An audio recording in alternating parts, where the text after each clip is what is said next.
दूसरे दिन पापा घर आ गए। उनके आते ही मम्मी ने मायके जाने का मन बना लिया। वह मुझे भी अपने साथ ले जाएगी, ये सोचकर मैं मन ही मन खुश हो रही थी, लेकिन वह मुझे अपने साथ नहीं ले गई। मम्मी पापा से यह बोलकर अकेली ही चली गई कि मैं मायके जा रही हूँ। माँ की तबीयत खराब है, मैं 2 दिन के बाद खुद ही आ जाऊंगी। पापा ये सुनकर बहुत ही खुश हुए। उनका रिश्ता भी अजीब था। मम्मी घर पर होती तो पापा बाहर होते, और पापा घर पर होते तो मम्मी बाहर होती। मुझ पर क्या बीत रही है, इससे उन दोनों को कोई मतलब नहीं था। वैसे मैं भी इसकी आदी हो गई थी। आदी क्या हो गई थी, अपने आप को समझा लिया था। हाँ, इतना तो जरूर था कि मेरी नजरों में पापा की छवि मम्मी की छवि से कुछ अच्छी थी। अच्छी क्या, पापा के बारे में मैं कुछ जानती ही नहीं थी। पति पत्नी के बीच की बढ़ती दूरियां बच्चों के लिए कितनी खतरनाक होती हैं, इसका एहसास मुझे अब हो रहा था। मैं एकदम ही अकेली पड़ गई थी। आज मैं दोपहर में ही स्कूल से घर लौट आई। दरवाजा खुला हुआ ही था। हाथ में फाइल लिए मैं बरामदे में आई तो जनानी आवाज सुनकर चौंक गई। अगले पल ही मैं इस सोच में पड़ गई, मम्मी आज मायके सुबह ही चली गई। ये पापा के बेडरूम में कौन औरत है? मैं ये सोचती हुई बेडरूम की ओर बढ़ गई। खिड़की का दरवाजा बंद था, दरवाजे में कुंडी लगी हुई थी। मम्मी पापा का बेडरूम एक ही था। मुझे ज्यादा सोचना नहीं पड़ा कि अंदर का नजारा कैसे देखूं। दरवाजे के उस छोटे से छेद से होकर एक आंख बंद कर दूसरी आंख से मैं अंदर झांकने लगी। पापा एकदम निर्वस्त्र थे, और वह महिला जिसे मैं कुछ कुछ पहचानती थी नाइटी गाउन में थी। वह पापा के साथ 1-2 बार घर पर आ चुकी थी। मैंने दिमाग पर जोर दिया तो उसका नाम भी याद हो आया। उसका नाम रवीना था। रवीना यही कोई 22-23 की छरहरी देह वाली खूबसूरत महिला थी। वह मम्मी से अधिक सुंदर भी नहीं थी तो कुरूप भी नहीं थी। मैं हैरान थी। जिस पापा को मम्मी पसंद नहीं करती है, उस पापा को एक उससे कम उम्र वाली युवती पसंद करती है। ये ईश्वर की कैसी लीला है। इतने में ही रवीना ने नाइटी गाउन उतार कर एक तरफ रख दिया। मेरे तो पैरों तले से जमीन ही निकल गई। मैं यह सब देखकर हैरान हो रही थी। कमाल है, बातचीत से इतनी सभ्य और सौम्य दिखने वाली रवीना कितनी चालू है। मेरी माँ भी तो रवीना की तरह ही सौम्य और सीधी सादी लगती है, लेकिन इस मामले में कितनी शातिर है। मैं तो एक शातिर और बदचलन स्त्री पुरुष की संतान हूँ। मेरा भविष्य कैसा होगा? तभी रवीना ने पापा की दाईं जांघ पर कसकर चिकोटी काट दी, लेकिन वह जरा सा भी गुस्सा नहीं हुए, बल्कि उसे और प्यार से अपनी गोद में बिठा लिया। मुझे आज भी याद था, एक बार मैंने पापा को गुदगुदी कर दी थी तो उन्होंने मेरे गाल पर एक थप्पड़ धर दिया था। मुझे बदतमीजी पसंद नहीं, मैं गाल सहलाती ही रह गई थी, और आज पापा रवीना की बदतमीजियों पर कोई ध्यान न दे रहे थे। मैं अगले पल ही बुदबुदा पड़ी। क्या व्यक्ति ऐसे नाजुक क्षणों में इतना संवेदन शून्य और सुन्न सा पड़ जाता है कि दांतों और नाखूनों के वार को भी महसूस नहीं कर पाता है? यहीं से मेरे मन के किसी कोने में सेक्स को भोगने की इच्छा ने करवट लेनी शुरू कर दी। मैं सेक्स के इस अलौकिक और आश्चर्यजनक पहलू को पकड़ने की कोशिश करने लगी, पीछे चला गया। इसी बीच पापा ने रवीना को घूरते हुए कहा, तुम सचमुच ही मुझे बहुत ही आनंद देती हो। मेरी पत्नी तो मुझे पसंद ही नहीं करती है। वह कहती है कि तुम 3-3 दिन तक दाढ़ी ही नहीं बनाते हो। तुझसे बात कौन करेगा? तुम्हारी दाढ़ी कांटों की तरह मेरे गालों पर चुभती है। रवीना, दाढ़ी तो मेरी आज भी बढ़ी हुई है। क्या तुम भी मेरी दाढ़ी से परहेज करती हो? पापा के यह कहते ही रवीना हंसने लगी। डार्लिंग, तुम्हारी पत्नी औरत है या कोई मोम की गुड़िया? भला पुरुष की दाढ़ी की चुभन भी कहीं स्त्री को पीड़ा पहुंचाती है? स्त्री को पीड़ा तो तब पहुंचती है जब पुरुष बीच में ही साथ छोड़ जाता है। क्या तुम्हें नहीं पता एक्स में नोच खरोच का कितना महत्व है? दाढ़ी नोच खरोच का ही तो काम करती है। ईश्वर ने कुछ सोच समझकर ही पुरुष को दाढ़ी दी है। सच तो ये है कि मैं तुम्हें तुम्हारी दाढ़ी से ही पसंद करती हूँ। ये कहते कहते रवीना ने पापा को बाहों में समेट लिया और अपने चिकने और मुलायम गाल उनके दाढ़ीदार गाल पर रखकर रगड़ने लगी। यह मेरे लिए एक नया ही अनुभव था। मैं आश्चर्यचकित होकर सोच रही थी, यहाँ तो कोई भी किसी से प्यार नहीं कर रहा, यहाँ तो केवल सह की ही प्रधानता है। रवीना पापा को इसलिए पसंद करती है क्योंकि उसे पुरुष की दाढ़ी की चुभन अच्छी लगती है, और मम्मी वेदांत अंकल पर इसलिए मुग्ध है क्योंकि वह सहकला में निपुण है और साथ ही चिकने गालों वाले हैं। ये दोनों स्त्रियां ही हैं, लेकिन इनकी पसंद अलग अलग है। शायद यही वजह है कि स्त्री पुरुष अपने जीवन साथी को छोड़कर कहीं बहक जाते हैं।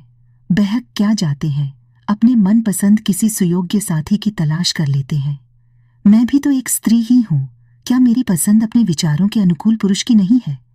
क्या अपनी पसंद की चीज को ढूंढना या पाना गलत है?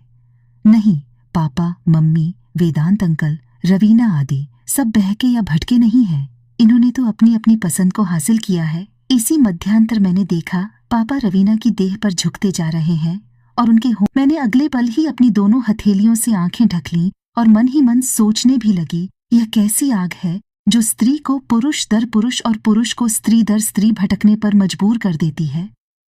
पुरुष की बाहों का पहला पहला स्पर्श कैसा होता होगा? पुरुष के संसर्ग में कभी नहीं आने वाली एक स्त्री पुरुष की बाहों के स्पर्श मात्र से ही कितनी रोमांचित हो उठती होगी। मैं यह जानने की कोशिश करते करते पसीने से तरबतर हो गई। मैंने देखा मेरे हाथ के पसीने से फाइल भीग गई है और मेरे बोले से फूट आए पसीने ने मेरे बनियान को भिगो दिया है। मेरे हाथ अनायास ही मेरी जांघों पर चले गए। मुझे लगा मेरे भीतर भी कुछ कुछ हो रहा है। मैं वहां से सीधे अपने कमरे में चली आई। मुझे अच्छे बुरे का ज्ञान हो गया था। मेरे होंठों से अनायास ही बोल फट पड़े। अब स्थिति मेरे सामने बिल्कुल ही स्पष्ट है। न तो मम्मी दोषी है और न ही पापा दोषी हैं। चरित्रहीन कोई नहीं है। एक दूसरे के प्रति अरुचि, नापसंदगी और परिस्थितिजन्य लाचारी ने ही दूसरे से संबंध बनाने के लिए मजबूर किया है। जो लोग इन बातों को नहीं समझते वे ही ऐसे संबंधों को गलत मानते हैं। मैं मम्मी को भी जानती हूँ और पापा को भी जानती हूँ। मुझे अच्छी तरह से याद है मम्मी पहले ऐसी नहीं थी। देह बेचना उसका धंधा नहीं है। वेदांत अंकल से वह पैसे नहीं ऐंठती है। उसे तो यौनानंद का सुख चाहिए जो पापा नहीं दे सकते, क्योंकि पापा तो रवीना पर मुग्ध है। जब प्रकृति के सारे कार्य समय से होते हैं तो फिर मनुष्य किसी का इंतजार कब तक करेगा? मम्मी जवान है, उसे इंद्रिय सुख चाहिए ही चाहिए। किसी को बदचलन या चरित्रहीन कहना जितना आसान है उसको समझना उतना ही कठिन है। एक पुरुष की बाहों से दूसरे पुरुष की बाहों में जाने का सफर कितना दुष्कर होता है। भले ही सह के सुखों में वृद्धि हो जाती हो, पर क्या शुरू शुरू में दूसरे पुरुष तक पहुंचने में तकलीफ नहीं होती होगी? कितना अपमानित होना पड़ता होगा। मम्मी पापा को नजरअंदाज शुरू से ही करती आ रही है। आखिर कब तक वह अपने प्रति उसकी उदासीनता को ओढ़े रहते? कभी न कभी तो किसी न किसी से तो उन्हें जुड़ना ही था।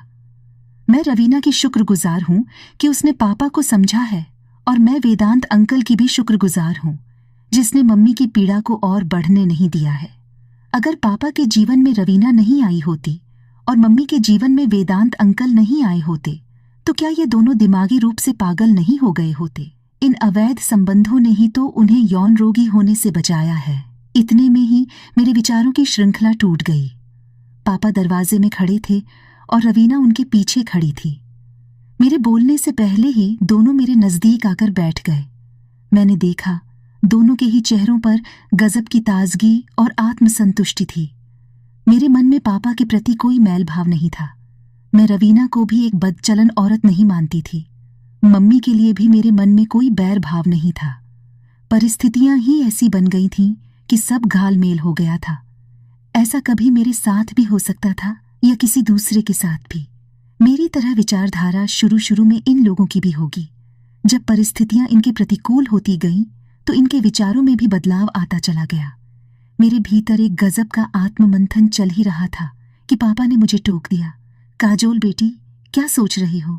तुम्हारी पढ़ाई कैसी चल रही है? ठीक चल रही है पापा। मैंने यह कहते हुए पापा की ओर देखा तो वह मुझसे आंखें मिला न सके। मैं बोली, पापा, मैं तो तुम्हारी बेटी हूं। तुम मम्मी के लिए या दुनिया के लिए जैसे भी हो, लेकिन मेरे लिए तो सिर्फ मेरे पापा ही हो। और मम्मी भी तुम्हारे लिए कैसी भी क्यों न हो, पर मेरे लिए तो मेरी मम्मी है। मैं जानता हूं बेटी। ये कहते कहते पापा ने मुझे अपने गले से लगा लिया। मैंने महसूस किया पापा कुछ कुछ ये जान गए थे कि मुझे मालूम हो गया है रवीना से उनके क्या संबंध है। इतने में ही रवीना ने अपने पर्स से टाफियों के 2-3 पैकेट मेरे आगे रख दिए।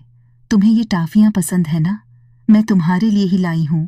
रवीना यह कहकर हंसने लगी।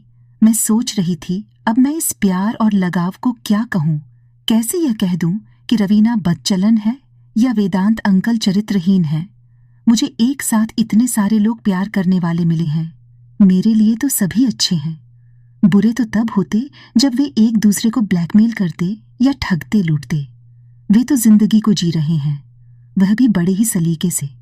मम्मी पापा के साथ रह भी रही है और अपने तरीके से जी भी रही है।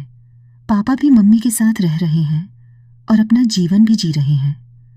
घाटे में कोई है तो वह मैं हूं। मुझे मम्मी पापा की दोहरी जिंदगी के साथ आए दिन समझौता करना पड़ता है। मुझे डर है कहीं मैं भी दोहरी जिंदगी जीने की आदी न बन जाऊं। इतने सारे लोगों का प्यार किसी दिन मेरे लिए धीमा जहर भी बन सकता है। मैं अभी और सोचती, इतने में पापा बोल पड़े, बेटी तुम अपनी पढ़ाई करो, मैं रवीना को बस स्टैंड तक छोड़कर आता हूँ। यस पापा, मैं यह कहकर एक किताब रैक से खींचकर पलटने लगी।